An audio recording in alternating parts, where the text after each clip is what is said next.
So, yeah, it has been ages. Yeah, I think it must have been when you passed through New York, and that had to be it had to be no later than 2017 because that's when I was working at Vogue. So that was 8 years ago. Wow, that's right.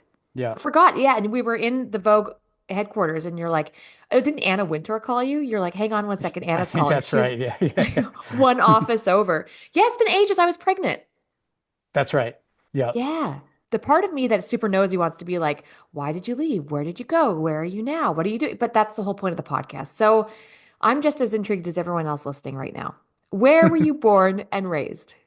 Okay, so I was born and raised in upstate New York, way upstate. Some people who live where I live now in New York City think, an hour north of here is upstate, but I lived almost up toward the Canadian border.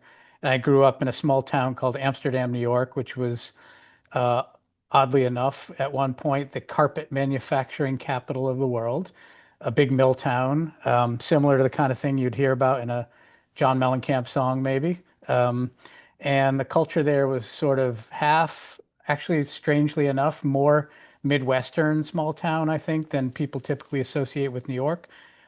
And also very Adirondack Mountains. So a lot of skiing and lake life and that sort of thing. It's gorgeous up there. I think a lot of people, I mean, Canadians anyway, who are over on the West Coast, they think New York and it's just easy to think of the city. But there's a whole different side of New York that's really country and beautiful and fishy. Very fishy and very country and very beautiful. So, okay, so then what did you, growing up, who was your fishing person? Did you fish with a family member? Yeah, so it's almost embarrassing now that I know what I know about fishing and think of it the way I do. But uh, I fished with my grandfather, who used to take us to a stocked pond, Okay. and he had a can full of corn kernels, super old school, um, and a bunch of that fish feed. And he would put like a corn kernel on a hook with a bobber. And, we had our Zebco reels and the whole deal. I think the rods were from Kmart or something. Yeah. And, we'd chuck those in the pond and then he'd throw a fistful of that fish food, into the pond. And it was like a frenzy, and it's like they say, it wasn't fishing, it was catching. Um, and, you wouldn't think fishing in such a stupid way would make somebody love fishing, but it apparently made me love fishing. I think that's why we end up loving fishing. For me, it was the red, white bobber and a worm. And going and getting worms. And I don't think it's tacky or anything to frown upon. I think that's all part of I think that's how you know that you really love it too, right? Like it's not Yeah, like that's you were in true. love with the pretentiousness of it. You weren't in Yeah. love with the technical aspect of casting. You were just in love with getting it done, getting out there, Yeah. getting And dirty, seeing that fishing. bobber go down, you were just like, it's like watching a miracle happen. Yeah, exactly. Okay, so that was your fishing entrance. And then for people listening, it shouldn't come as a surprise. You don't work in the fishing industry. You never went that route. So where did your timeline kind of take us? You were really quite young when you were fishing with your grandpa? Yeah, I was probably in my, I don't know, 7, 8, 10 years old. And then teenage years hit and I got interested in other things like many of us do. And then went away to college and was still interested in those other things. And after college, I was working in New York. And like so many people, after A River Runs Through It came out, I was just inspired. And coincidentally, my wife and I, we weren't married at the time, we were dating, um, went to Wyoming, to Jackson, to do like a hiking and uh, biking kind of a trip. And after 5 or 6 days of that, we went up to the clerk at the hotel we were staying at and we said, oh, we've done this hike and that hike and this bike ride and that bike ride. We're kind of maybe looking for something different to do. What do you suggest? And she said, have you ever tried fly fishing? And we both said, well, no, we've done, a fair amount of conventional fishing as kids, but we hadn't, but we're excited to try because it was sort of it was taken off at that point. So she said, I'll get you a guide, be here 7 a.m. sharp tomorrow morning. Uh, Up pulled a guy in a pickup with his boat trailer behind it. who lo and behold became like, not only did we all have an amazing time that day, and then afterward we went for drinks with him and his girlfriend, and were overserved and had a, awesome time, watched the sun go down behind the Tetons. It was just like one of those magical, perfect first days. And we both caught fish, miraculously enough, on our first day. And then our friend Tim became a lifelong friend. I still fish. In fact, I'm going fishing with him in a couple of weeks. Um, and it's just one of those things we all know that fishing, as much as anything, can bring people together like that. Yep, for sure. What were you doing for work? So I was working at Men's Journal magazine, which also covered a lot of outdoor sports. It was a lot like, I don't know if people still know it. It's barely around anymore. They have an online presence, but that's all. Um, but they covered a lot of the same things Outside Magazine did. So a lot of, adventure travel, hiking, biking, fishing, climbing, all the outdoor sports. And so that kind of synced up well also because you know, my professional interests started to merge with my personal interests a little bit on the fishing front. And I was already interested in hiking, backpacking, camping. Um, you know, uh, I was doing a lot of triathlons. And so it all just kind of snapped together. So have you always worked in editorial then? I have, yeah. I Okay. right out of college, I had a job for a couple of years at an ad agency, but I always wanted to be a journalist. I mean, I was one of those kids who had like a newsletter on my block, and then I was the editor of my high school newspaper, and um, this advertising job just fell into my lap when I was a senior in college. There was like one of those on-campus recruiting presentations, and honestly, it was a crazy story. I was on my way to a evening like class lecture, and I walked into the wrong like lecture hall by accident, and they're doing like a slideshow or a movie presentation, a video presentation. I don't remember exactly, but it was like the Keebler Elves and Tony the Tiger and this, and I was just like, well, this looks more interesting than my chem lecture, so I guess I'll go and check this out.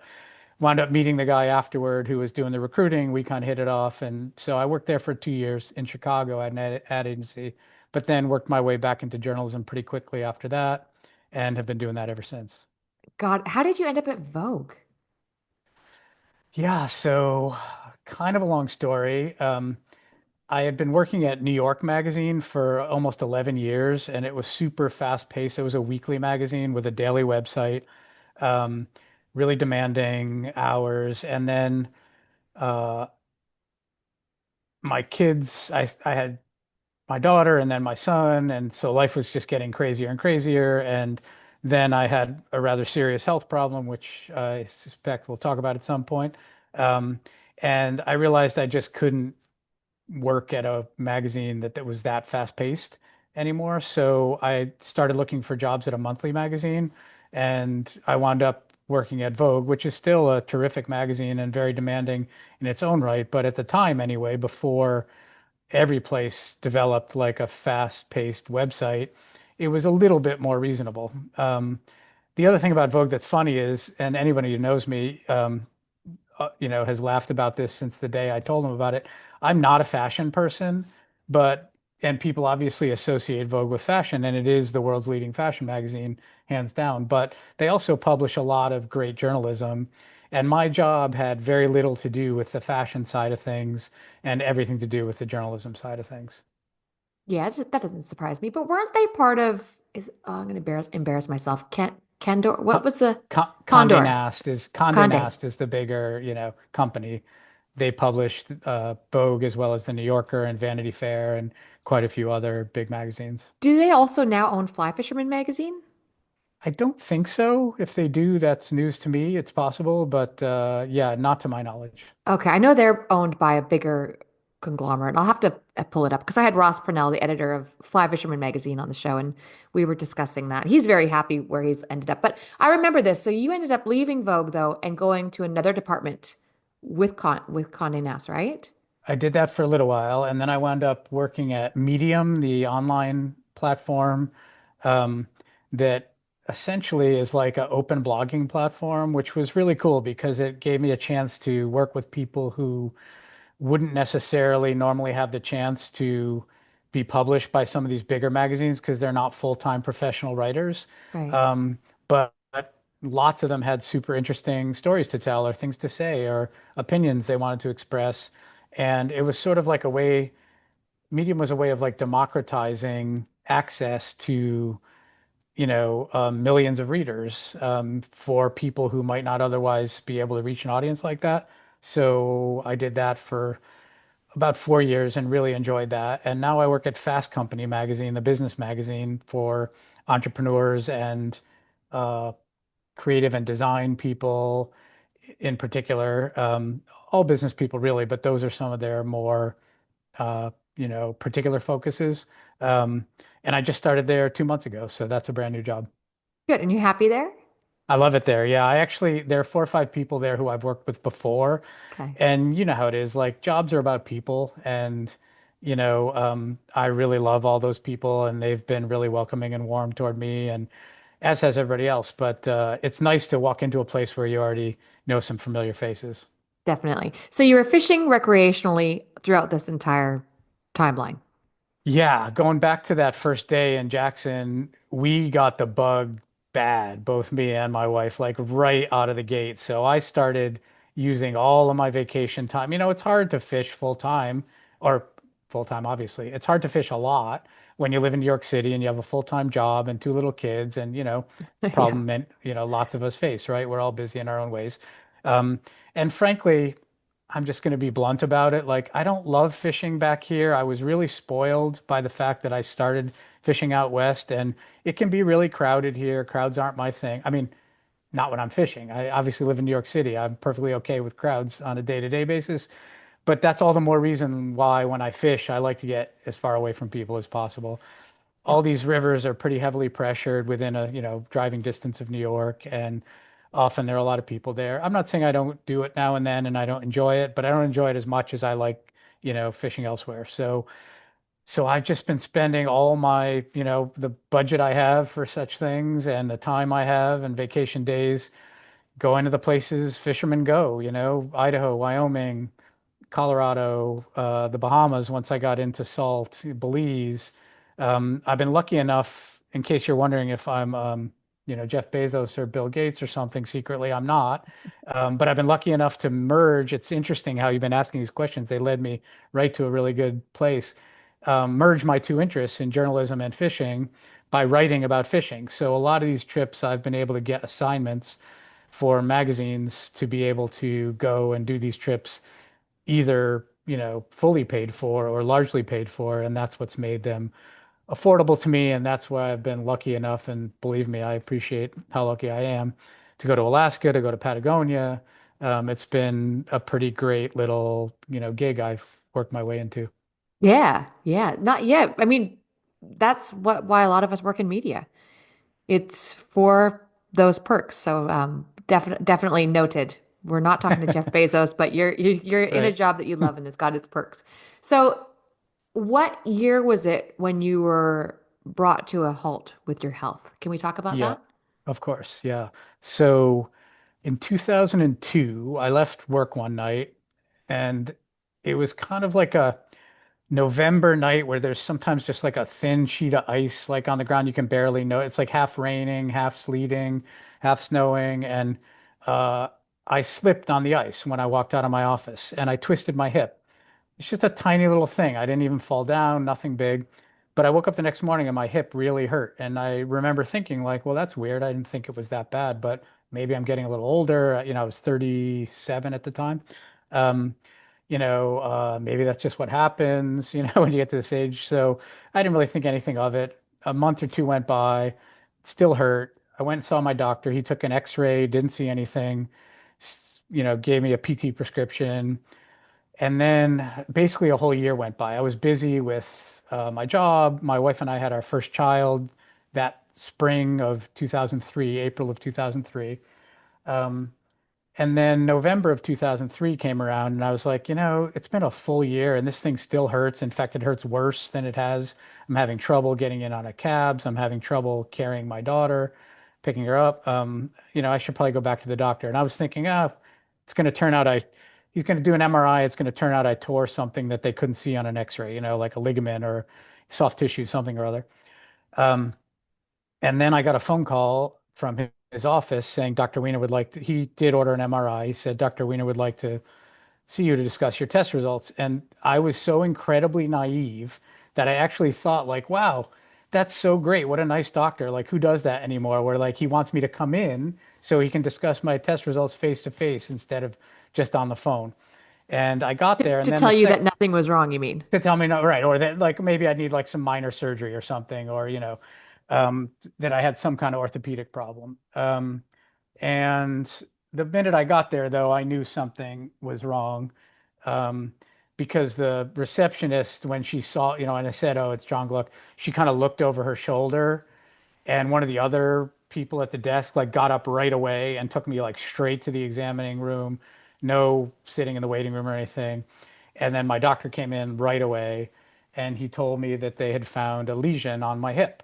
And I said, "A lesion? Like, what does that mean? Is that a tumor?" And he's like, "Yes, a tumor." And I was like, "Cancer?" And, just like that, in a couple of syllables and sentences, I learned that I had cancer. Wait, so you obviously it was there before you had fallen?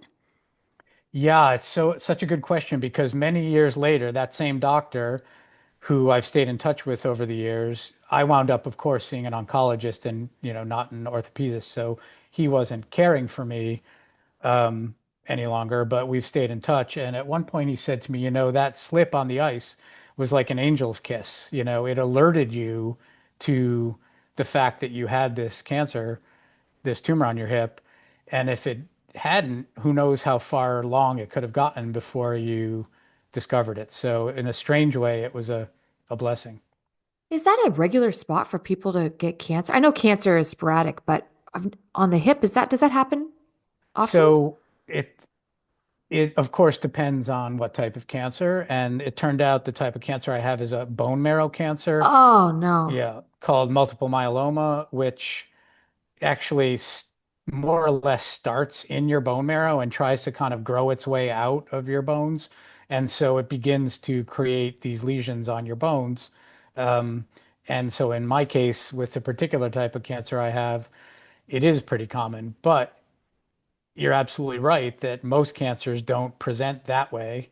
They present as lumps very often, obviously, in certain cancers, or um, in areas of the body even that we think of more typically when we think of cancer, um, breast cancer or prostate cancer or lung cancer. I don't think most of us walk around thinking if we slip on the ice and our hip hurts, it's going to be cancer. Yeah. It's about the last thing you think of. But because it was continuing to hurt, was that part of it, or was it just sheer luck that you had it looked at? No, that was part of it because the tumor had probably been there from the start, from it, prior to even when I twisted my hip, um, and had been growing and getting worse, and that's why my symptoms were getting worse. Wow. Okay. So what was the next step then? Because you said that was 2002? Yeah, the slip was 2002. I waited a year to get Right. checked out for the second time, and that was 2003. And my daughter was 7 months old at the time, my first child. So that was, Ooh. none of it was any fun, but that part of it was particularly hard. And the next step was getting a full workup to know exactly what I had. And one of the things I learned through this process is like many cancers are much more complicated than we think they are. And a lot of the symptoms and a lot of the test results can overlap. So it wound up taking almost 3 months before I had a full and accurate diagnosis. At one point, they thought I had a type of bone cancer as opposed to bone marrow cancer. At one point, they thought I might have a cancer that started somewhere else in my body and had spread to my bones. Um, and so the next step was just to get an accurate diagnosis. Once we had the diagnosis, then I needed to see a subspecialist who treats what I have. And then the first round of treatment was a round of radiation therapy, which was 13 weeks, 5 days a week. Um, and miraculously enough, that was entirely successful in treating that one spot. And they redid all the tests, obviously, and I was in a full remission. That's the good news. The bad news is that what I have is incurable. It's treatable, and it's turned out that, I've been here a long time.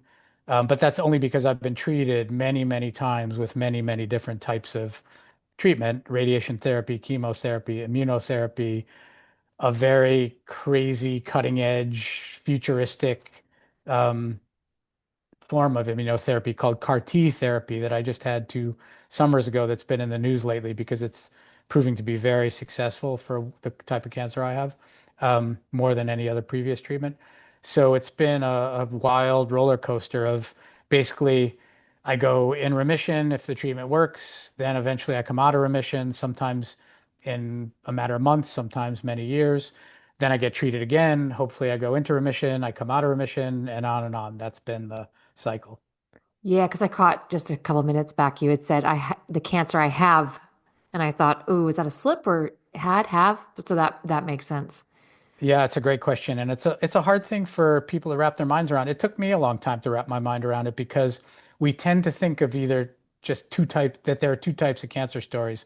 Somebody gets cancer, they're treated, and they survive happily ever after, or they get cancer, their treatment is unsuccessful, and they pass away. There's this whole group in between that have unfortunately become a part of. Um, that in the book I've written about this that maybe we'll talk about later. I call cancer zombies, not in the sense that we're half dead and half alive, like zombies, but in the sense that like zombies, but in the sense that we're half sick and half well all the time. So even if we're in a full remission, we know it's coming back at some point. It's like Jason from the Halloween movies, right? Mm. It's like, or Friday the 13th. I get those mixed up. No, Whichever one Jason you was, you yeah. don't want to see him. Yeah, thank you. Exactly. Yeah. Yeah. Um, A Nightmare on no Elm matter how many Street, times is that him? one of them, yeah, no Yeah. matter how many times you think you've killed him, he keeps coming back. And that's unfortunately what it's like for those of us who have these incurable illnesses. You can beat them back, but eventually they're going to return. So during all of this, then where's fishing come into play? Because we are going to talk about the book because the book has to do with this and fishing. And I genuinely, I don't know. I haven't read the book, right? Did I end up getting a copy of the book? No, I right? hope you did. Yeah, I know we sent you one. I think it's in Canada. My Yeah, I apologies. was going to say And you move around a lot, so yeah, well, funnily enough, that's right, that's right. It's in Canada. Because I was going to try to speak with you when I was in Canada last time. Do you remember that? I do. And when I got there, I haven't told anyone this, but just here we are. I landed at 1:30 in the morning and got an airport hotel. My daughter and I went to bed. I woke up at 8:30 in the morning, so 7 hours later, to a ton of missed calls from my mom. She ends up getting a hold of me through the hotel. What is it? She's panicked. Dad's been rushed to the hospital in an ambulance. My dad, back in December, was diagnosed with colon cancer. I'm sorry to hear. Me too. But what happened here was, I guess there were some polyps. Anyway, long story short, he had a massive, massive GI bleed. We almost lost him. Oh, 5 bags of blood later. It was a oh nightmare my for gosh. the whole week. So, anyone I was supposed to see during that week, that's why I disappeared. That's why we're going back to Canada in 10 days because of dad, blah, blah, blah. But so, this cancer thing, I just wanted to mention that because up until probably 2 days ago, I haven't even been able to say the word cancer. It's so hard to even get your head wrapped around it as far as saying it, let alone how much time it's probably taken you to get used to saying, I have cancer. I have cancer. So it's a really confronting word. And I think talking about it is helpful because it helps. I know for me, selfishly, it helps me wrap my head around it. Seeing you is such an inspiration. Anyway, that's why I haven't read the book. I didn't do anything but sit in a hospital when I was there. But I get it. Plus, it's you, a lot. First of all, I'm really sorry that you and your family have been through that. Um, I can tell you, going back to the beginning of my experience, the Hmm. last thing I wanted to do was hear more about cancer or read about cancer, God knows, No, yeah. or watch movies that involve, it's like you want to stay away from it as much as you can until you're able to wrap your mind around it, as you say. So I 100% get it. Yeah, dad still won't talk about it. My sister's a nurse, so her and I do a lot of communicating about it. But the book, I haven't read it, and I would like for you to tell me and everybody who's listening what the book is about, please. Yeah, so it's a cancer memoir. It tells the whole story of my journey through the last 20 plus years. Um, I talked about seeing the particular specialist for the type of cancer I have. And early on, he told me that I might have as little as 18 months to live. And here I am 22 years later. So, in one sense, it's not a stretch to say I'm a medical miracle. And the book tells the story of exactly how I've managed to survive. And it also does several other things. One is it basically talks about how to cope with uncertainty of any kind, whether it's health related or just the day-to-day problems we all go through or anything in between. I did a lot of research for the book and talked to a lot of experts about exactly that, how to cope with uncertainty. And then the third part of it, of course, is about fishing, which is why I'm here. And you might wonder, what's one got to do with the other? And in my case, fishing was and has been and is an absolute like perfect escape from my illness and whatever other difficulties I might be having. And I loved fishing and it was important to me before I got sick. But after I got sick, it became almost like an absolute necessary part of my life, like oxygen. You know, um, I don't need to tell you. I adore all of your work, and I've followed you for many years, as you know. You just exude the love of fishing, and you are in it for obviously all the right reasons, and care a great deal about all aspects of fishing. Um, I have some of that myself, and just getting out there and being in a beautiful place and away from my own daily troubles and, concentrating on a fly, 30 feet from you, I don't know, size 16, caddis or something, with all your, focus and vision there. It just helps push all the other thoughts out of your head. Um, and I just began using it almost as a form of therapy, that anytime things were really rough or I had just had enough of all the dealing with the doctors and nurses and drugs and side effects, I was like, the second I was well enough, is like, bam, I'm going fishing. And it's been like a balm, for me for all these years that nothing else can even remotely compare to. When I saw the book cover and saw that there was actually fly fishing referenced on the front cover, that was when you really got my attention because I thought, okay, he hasn't just mentioned a couple chapters about fishing. It's clearly a big part of the book. So, how is the layout of the book, if you don't mind me asking? And again, I feel awful that I haven't been able to read it myself, but or even flip through it. But what's the chapter list, if you don't mind sharing? Yeah, totally understood. Actually, I'll tell you a funny story about the cover. I'm glad you like it. And it's for anyone, most of you who haven't seen it, it's a sort of ink pen drawing, very artful, um, and somewhat abstract of a fisherman casting. And it's very beautiful. And I've loved it from the first time my publisher showed it to me. And, we worked out a couple of little, details we didn't agree on, but basically, there it is. And everybody likes it. And then you'll get a kick out of this. A friend of mine who's like a hardcore fisherman and also a very close friend of mine, he called me when he got his book and he's like, dude, I love the cover of your book. It's, I didn't realize there was going to be a fly fisherman on it. He's like, but he's throwing a tailing loop. Oh. And the truth is he is. And I know, but it's like, it looks pretty on the cover, the way the lines kind of balance each other out and all. So from an art director's point of view, it's awesome. From a fisherman's point of view, it's like a disaster. So Maybe it's just more relatable. there you go. Exactly. Yeah, certainly is for me because I know I've thrown more than my share telling loops. Um, but the chapters, it basically alternates between those three themes I was just talking about.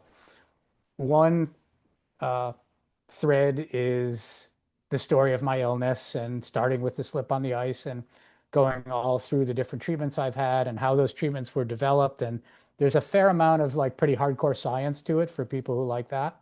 Um, but not so much, I hope, I think, I've been told that it's like off-putting. You don't need to be like a hardcore science geek to enjoy it. It's just, I think, interesting. Um, and then the second thread is this idea of like the mental aspect and how you cope with not just uncertainty, but in my case, I get checked up every 3 or 6 months. I've got to go through that whole process of scans and biopsies and blood tests and um, waiting for the results and crossing my fingers and worrying and putting my family through that. And, that's difficult to cope with. So that's the second thread is like all that, like how do you deal with adversity, from a mental standpoint and what effects it's had on me and my life and my family and my friends and people around me, my marriage. And then the third thread is the fishing thread. And I talk about, I don't know, 5 or 6 trips I've been on that were particularly wonderful and both in their own right as fishing trips, which anyone, regardless of whether they're interested in the other material or not, who likes to fish will get a kick out of, I think. But they're also in the context of how those trips helped me at that particular point in my experience, as I say, just kind of get away from all the rotten things that were happening. Yeah. Is it written in present tense? Is it past? It's all chronological. So, Okay. it starts way back with that exact story you asked me about with slipping on the ice in 2020, I'm sorry, 2002, and goes all the way up through the 20th anniversary of my diagnosis, which was November of 2023. So about a year and a half ago. Um, and uh, yeah, it just is pretty much 100% chronological through that time period. Now, as far as healing goes, there are people listening right now who also have cancer, who may be in the thick of it, and some may be feeling pretty defeated. Do you have any sound words as far as what somebody could do, especially if they're physically not necessarily able to get out there and be as active as they would like to be? Do you have any words of advice for how they could start to approach this or use fishing as therapy? Yeah, it's a great question. I mean, so many things come to mind. The first is for people who are capable of getting out there. You know, like I've said, it's just a great way to get away from your problems and put cancer in the rearview mirror, if only for a few minutes, or hours. Um, Also, there are several groups. I think the best known of them is called Real Recovery, as in Mm. REEL, Yeah. um, that specifically organize trips for cancer patients who like to fish. So if you happen to fit both those descriptions, that's a pretty sweet spot, of a organization to look into. And then last, what I would say is, it's interesting you say, for maybe also for people who can't, do I have anything, by way of, I don't know what, wisdom, if you want to call it that, to offer for people who maybe can't get out there? There have been times in my life when I've been physically unable to fish. And during one of those times, I started to think about like, gosh, your mind runs away from you. Like, what if the worst happens and I can't fish anymore ever? Um, I need like a sedentary hobby, a hobby I can do, that's just as engaging, but doesn't require the same physical skills. So I took up playing poker. I thought you were And going to now say fly tying. Okay. oh yeah, that could have been, that would be perfect. Yeah. Poker's great. Um, I love poker. yeah. And I love fly tying. So, I mean, I don't tie myself, but I love the idea, like watch, it's crossed my mind before. Let's put it that way, because of when I say I love the idea of it, it's that same thing. It's so obviously, it requires your full attention and deep focus and quiet and all the things that can help you, forget about your troubles. Um, but in my case, it was poker. And now I've been playing in the same poker game for, gosh, I've lost track now, almost 10 years. And we play every Monday night. Even during COVID, we stopped playing in person and we play on an app that like manages the actual game, and then we Zoom at the same time so we can, have that aspect of it. Several of the guys in the game moved away out of the city during COVID, so this way we can all keep in touch and keep the game going. Yeah, I love it. Did you have a hard time getting this book published with it having fly fishing as part of as part of it? It's such a good question. At one point, I was thinking of just writing a book about fishing as like a way to like escape whatever is, whatever you might be dealing with in your life. Um, And I had a hard time selling that because, and I think if I'm understanding your question correctly, it's true that, publishers perceive it as a very niche audience. And Correct. Yeah. so they obviously there are a lot of fly fishing books out there, but you tend not to get a very big advance or, you know, they're conceived of from the start to be small books, as in, not meant to reach a wide audience. And in talking to some friends who had published books and some agents who I knew, they all encouraged me to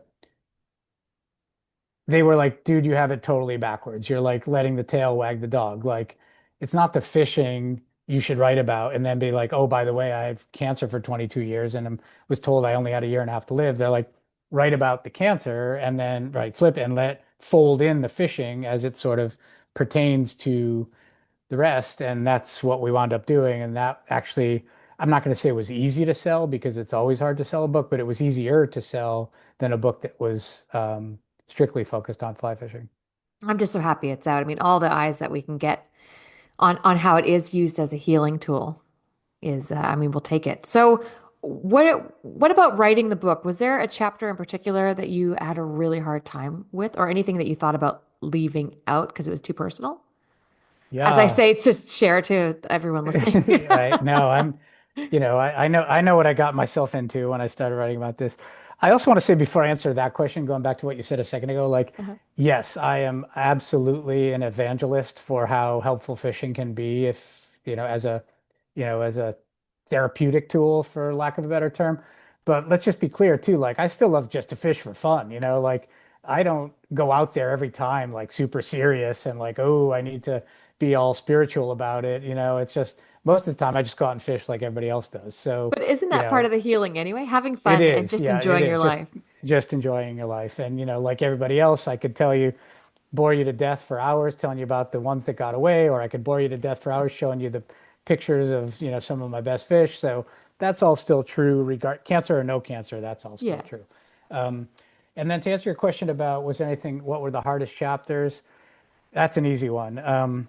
You know, anytime I wrote about my kids and the worries I've had about, leaving them behind, and how difficult it's been at times, to have to tell them I'm sick again, that was really hard. And as it happens, I guess I didn't know this until I wrote this book, but with memoirs, the publishers generally want you to read the audiobook version yourself Yep. because readers like to hear from the person, who's talking about their experience, as opposed to like a novel where it can be like Meryl Streep or who, Denzel Washington or whoever, that's um, a different thing. So when I went to go record the audiobook and had to read, it's one thing to write these things and read them in a book, but then to say some of this stuff out loud, even though I'm the one who wrote it and I'm the one who lived it, there was something about saying it out loud that those chapters were, oof, that was rough. I mean,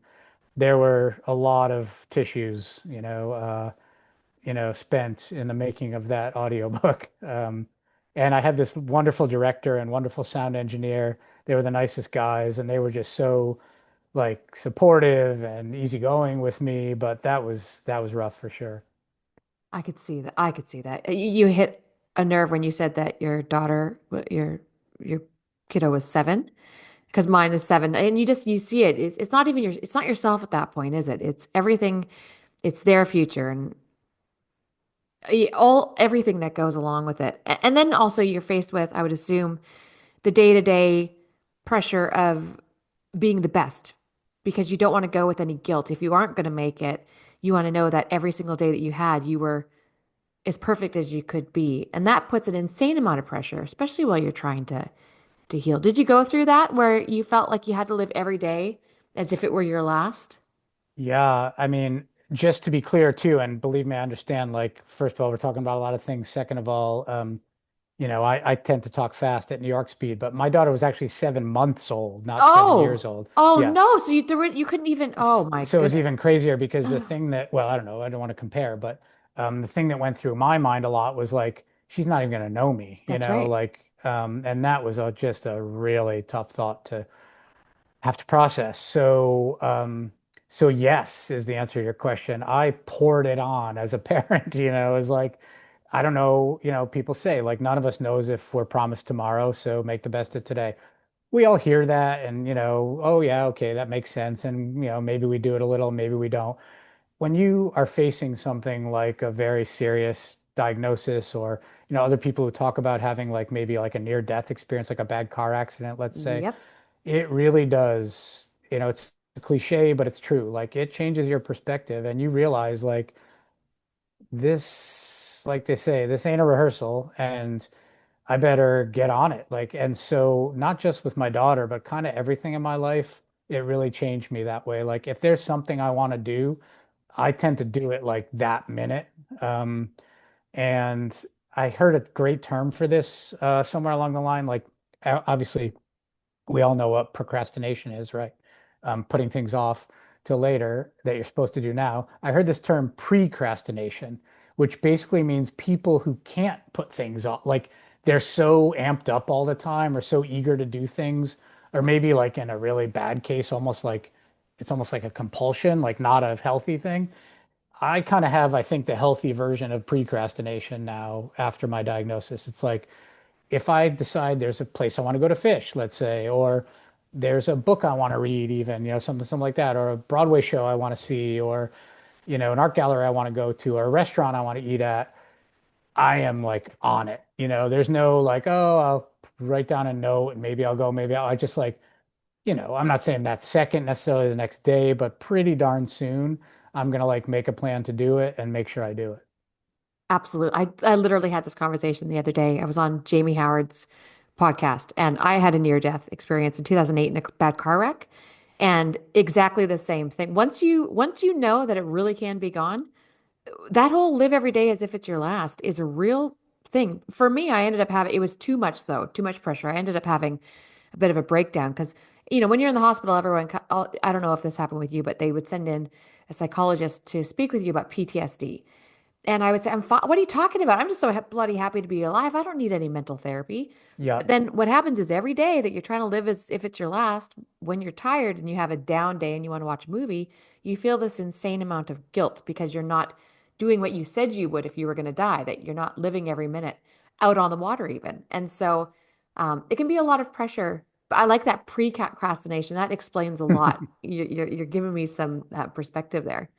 So Yeah, then, and I agree. Yeah, go no, ahead, no, please. no, no, you go ahead. I was just gonna say I agree with you. It can be a lot of pressure that way. I think mostly it's a good thing, but you also have to know when to like tap the brakes. Yeah, absolutely. So what about now? How old are you nowadays? I could do the math, but you're right here, so I'll ask. Yeah, yeah. I just turned 60. Not a birthday I thought I'd ever see, but it's funny too because that's another thing that's changed. Like all my friends when we turn 50 or when we turn 60, they're all bitching and moaning, like, oh, I'm like, dude, I'll take any year you give me. It's like the older the better. So it's definitely made me approach, middle age and even the beginnings of older age with a different point of view. So that's like, I hate to give cancer credit for anything, but it does sometimes change your perspective in good ways. Yeah, absolutely. Is there anything else in the book that I should be asking you that I'm just not or that I've missed that you wanted me to add or ask? Yeah, I don't know about missed, but I guess one of the other interesting things that I learned going through this is how difficult an illness is on the primary caregiver. Um, and a few years ago, you know, this all, well, let me just rewind. So in my case, that was primarily my wife. And she was a new mom of a 7-month old girl, first, our first child. She was working full time. She lost her own dad when she was very young, 14 years old. Her father passed away of a heart attack in the middle of the night. Um, so she already had like a really soft, sensitive spot there for, premature death. So when I was diagnosed, it was really difficult on her. And then it becomes really complicated in your relationship because she was great. She came to the appointments she needed to come to. She was tried to be as supportive as she could, but she had so much on her own plate that it was hard for her to do everything that I wanted her to do because I was so beaten up emotionally and in such a difficult place that my expectations were ridiculous, right? I wanted her to be Florence Nightingale and, like you see in the movies, like just looking at me all the time like I love you so much and I couldn't possibly lose you and all these like cliches. In our case anyway, it was not like Hollywood. It was like a boxing match, and we just got more and more distant and more angry. And then she felt guilty for being angry because she's like, what right do I have to be, the upset one here? He's the one with cancer. This was also true in some other relationships in my life, but it was the most, intense in my marriage. And eventually we came to like pretty close to a breaking point. And my wife, to her credit, was the one who said, like, look, I don't want to live this way. I'm sure you don't want to live this way. We got to either split up or see a couples counselor and try and fix this. We decided to see somebody, and I'm not remotely suggesting it was fast or easy, but I also don't want to dwell on it for 10 minutes here. The nice part of the story is that we really did learn to see each other's perspective a lot better. So I understood after all this years, a couple years of counseling, couples counseling, that all the stuff I just talked about, that she had all this stuff on her plate and the emotional baggage of having lost a person who was super close to her at a young age, et cetera. And I had all this anger I wasn't processing and sadness I wasn't processing that I was basically taking out on her in an indirect way. And as we began to see each other's perspective, we began to kind of forgive each other and get along again. And, now we've been married, we're still married, and we've been married a long time. Um, so yeah, just the fallout, I guess, is, the thing is like, it's not just, doesn't just affect you and your body. It affects your mind. It affects everyone around you. It affects your career. I'm not going to, I won't go into that. It affects your finances.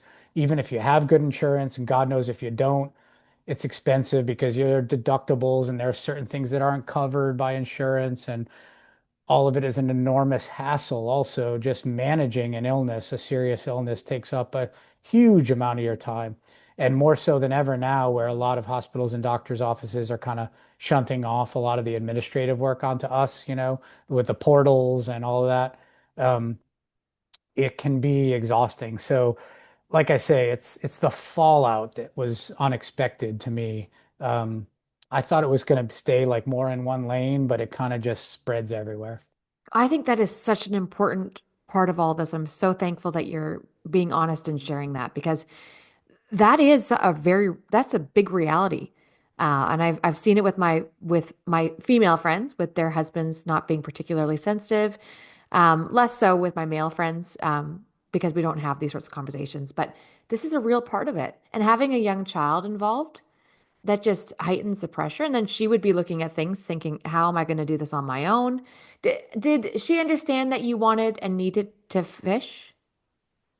Yes, she's Okay. always been great that way. And in part because she loves to fish, so she gets it. She doesn't fish nearly as much as I do, but she's equally enthusiastic when she does.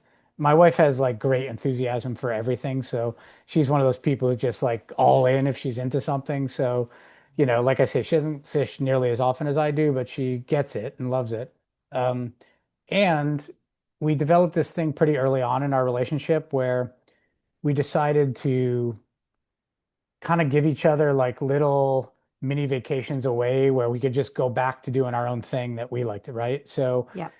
so she likes, she'll go to Paris once, a year for 5 days with a girlfriend, or to London or to Berlin. Um, and I'll go fish for 5 days a year, somewhere. And then the other vacations we spend either with each other or our kids or both. I went on to have a second child, by the way, which is another pretty wonderful part of our story. My son Oscar is 17 and my daughter AJ is 22. Um, so yeah, we'll either do a family vacation or a family vacation together, but we also do these solo trips just to kind of clear our heads and be with our friends or girlfriends and do what we like to do. And maybe that works for some people, not for others. I'm not saying it would work for everyone, but it works nicely for us. It works for us. I kick Charles out all the time. You need to go on a trip, get out of the house. And There it's you one of go. it's one of the number one things to offer, bits of advice I offer my girlfriends is kick him out, send him There you off. He's go. got to go somewhere. You're He'll come speaking back my a better man language. for it. Yes. And Yeah, and yeah. likewise. Everybody's better off for it. Yep. Everybody's better off. Charles Yeah. kicks me out. Get out. Go hunting. He'll say, get Yeah. out of here. Go back to Canada, and I'll come back a better person for it. So Yeah. strongly recommend. Yeah. So what about now? 60 and happy and thriving and a new book. Where's the book being sold? So it's sold everywhere, both in hardcover form and in audiobook and Kindle. So Amazon, obviously. There's a great organization called bookshop.org for anybody who prefers not to shop on Amazon. You can get it at Target or Costco or any place books are sold. It's You can get everywhere. it's Wait, what's the everywhere. title? Sorry, we need to share the title. Oh my goodness. Yeah, the title is An Exercise in Uncertainty. Um, and yeah, and you get the audiobook on Audible, you can get the Kindle any place, on your Kindle. Um, and yeah, that's easily available if you just Google the title or Google my name or Google both together or Google my name and the word cancer, it'll, pop up pretty quick. I can't believe it's that widespread already. The book, I mean, that it's in so many places. Yeah, I've been very fortunate. I was fortunate to get a deal with very, top publisher and I've been fortunate enough that they believe in the book to that degree that they've, distributed it quite widely and supported it, every step of the way. And yeah, I just feel very fortunate. Well, I'm definitely going to read it when I go back in the next 10 days. I will get all my packages, get to my packages and get stuck into it. Yeah. And next time Well, you come through New York, let me know. Because I've got to sign one for you. well, I'm there in I fly into, oh hang on, it's right in front of me. I fly in to New York on the 26th. So Of June? All yeah, right. You got to ping me and I go there are you first. I just, are, will. are you just, is it a stopover? Or are you actually going to be in the city? Adelaide and I are flying in. Okay, so we've got a few days in California, and then we could do, yeah, New York. We've got 26th, 27th, 28th. We're going to go to Broadway. All right. You are going to absolutely ping me and then we're going to find a way to have a coffee and I'm going to sign your book. I'm making a note right now and in my itinerary because I'm staring at it. Awesome. Yes, We're going to make it happen. I have to be in Boston on the 27th because I'm doing a book reading up there, but I'll be back on the 28th and definitely here on the 29th. amazing. Okay, great. Well, this is exciting. I'm proud of you. I'm amazed. I'm a little guilty that I didn't know this when I met you. Should I have known about the cancer? Were you pretty quiet about it? Yeah, it's another really great question, because a lot of people have said that to me since I've written the book now, and it's been, publicized pretty widely. Like, wow, I never knew, or I felt guilty, or I should have been a better friend. And I just say, that's absolutely not true. Don't worry about it. Like, I kept it quiet on purpose because I didn't want cancer to be the defining part of my life. I try and confront it honestly and openly and deal with what I need to deal with when I need to deal with it, but I don't want it to become all of me. So, I never hid it from anyone exactly. If people would ask me what was up or like at work when I had to, be out of work for treatment or something, I would tell the truth, but I didn't talk about it a lot either, hardly at all, in fact. And so, no, I don't blame anybody in the least for not asking or knowing or quote unquote doing more. It's like that's how I wanted it. Also, you know how it is like when you tell people something like that, like you get like the sympathy eyes and then people tiptoe around you. And it's like, I didn't want any of that. I just wanted to live my life as normally as possible. Um, Obviously, I've, now written this book and that's all out of the bag, but I felt like at this point, 20 years in, I felt like I had really valuable things to say to people, particularly who'd been through this experience or had a loved one who's been through it. But as I said earlier, even for people who, just wondering how to cope with smaller difficulties in life, the day-to-day things that happen to us all, I felt like I had something to say. And, while I'm still here, I should take the opportunity to say it. So, that's why I wrote it. Absolutely. And I've got a question. I don't know how this is going to come out. I've never said this, but when you were saying, I don't want people to define me as cancer. You're John Gluck. I just thought to myself, how would I handle it personally? And I'm the same. I would want people to see April Vokey, not cancer. And then my brain went on in this little quick rabbit hole thinking, well, cancer's a bit of an invader, right? It is, it's an invader. To me, it would be an entirely separate, it's almost like that's the enemy, that's the bad guy, that's a different being. I don't want you all to put us together because I hate it and I want it gone. Do you ever did you that ever happen where you felt any sort of resentment that this invader was getting so much attention, or you ever come to a point where you kind of accepted that was you? I know that's a long and in-depth question, but or No, answer, but it's another great. April, are you studying to be a psychologist on the side and you just haven't told people? You're no. asking all these really interesting, good questions. I love it.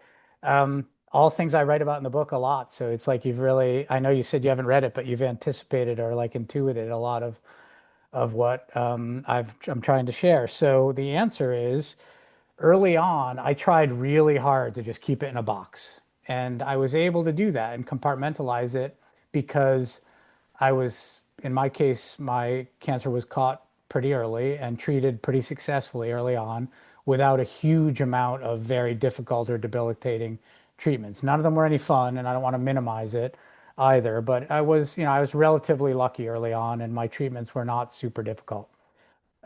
So throughout those years, I was able to keep it really contained, as you say, this like keep the beast in its cage, um, kind of thing. And then over the years, simply as the years accumulated, for one thing, so it became like more than half my life or more than a third of my life. Um, and as I had more and more treatments, as it became more difficult, as sometimes I had very difficult side effects, excuse me, as I lost my hair at one point, the most obvious symbol of cancer that we think of as humans. Um, it became harder and harder for me to keep it in the box. And when I wrote the book, actually, I had kind of, I guess you could almost call it a revelation along these lines where, um, and interestingly enough, it clicked in my head because of something my daughter was involved in. She just graduated a drama major in college. And she's always been interested in acting and singing and musical theater. Anyway, for her senior thesis in the drama department at her college, she and other kids in the department had to produce a play. And they produced a play, and long story short, that had a line in it about a woman who was going through her own difficulty, who said that that thing, had at one point just been a small part of her life, but it had become such a big part of her life that she thought of it as her skin now. That was her expression. And when I read that, my daughter told me about this play that she was going to produce, and I said, of course, I want to read it. I read it and I saw that line, this is my skin now, and I thought, oh my goodness, like that is exactly how I feel about cancer now. Like cancer is my skin now. There's no denying. There's no pretending it's only a small part of me. There's no denying that it hasn't become a giant part of my life. Um, and ever since then, I've thought of it more that way, which in a weird way has been easier. We think that like keeping secrets or telling ourselves even lies, even little lies, even benign, even lies that are, helpful in some ways. Like, no, you don't want to be thinking about the worst thing that's ever happened to you all the time, Yeah. obviously. But if you are too aggressive about trying to keep it in a box, it just kind of knocks on the door of that box all the time anyway, So I just decided to let it out, and that's a big part of what the book is all about. Yeah, I guess resentment to acceptance. At some point, one is going to be healthier for your state than the other. I think that's true. And, one of the things that I've been asked about and has, come up a bunch of times, like to me, it's kind of like the serenity prayer. I'm not a religious person, but that idea that like, give me the strength to uh, change the things I can change, accept the things I can't, and and the wisdom to know the difference between the two, or something. That I'm obviously botching the quote, but that's the idea. And I do think there's a lot to that. It's like I don't know if that's like the secret to human happiness, but it's maybe as close as I've ever figured out because I think you want to fight things as hard as you can fight them, but sometimes you just need to accept the reality of something, even if it's unpleasant, and that acceptance can be very liberating, Peaceful, yeah, absolutely. peaceful. Yeah. So, what's next for you from a fishing stance? We're in June right now. Yep. Now's the time. Where are you going next? Oh, so I hate to say it because I usually go to Idaho and I fish the green drake hatch on the Henry's Fork this time of year. It tends to happen right around June 17th. Tomorrow's the 17th. I can't do that this year because of the book. I have all these commitments, so that's kind of killing me.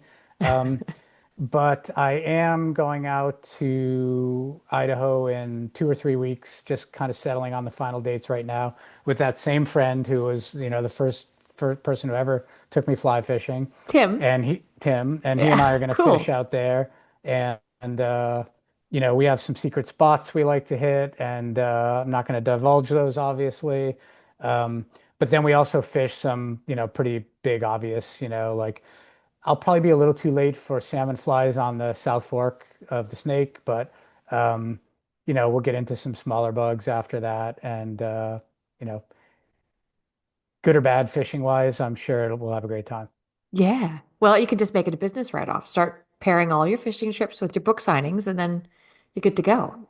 Yeah, don't think I haven't been doing that for many years with all these journalism assignment, legitimately for the record, in case the Exactly. IRS is listening, but fully legitimately. But yeah, no, it's always whenever it's appropriate. Sure, that's like I say, that's how I've been able to do this without being a Rockefeller. Yeah, this is great. Well, I'm excited for you, and I'm happy we were able to catch up. Is there anything that I've missed that you would like to add or to ask me before I let you get back to your evening?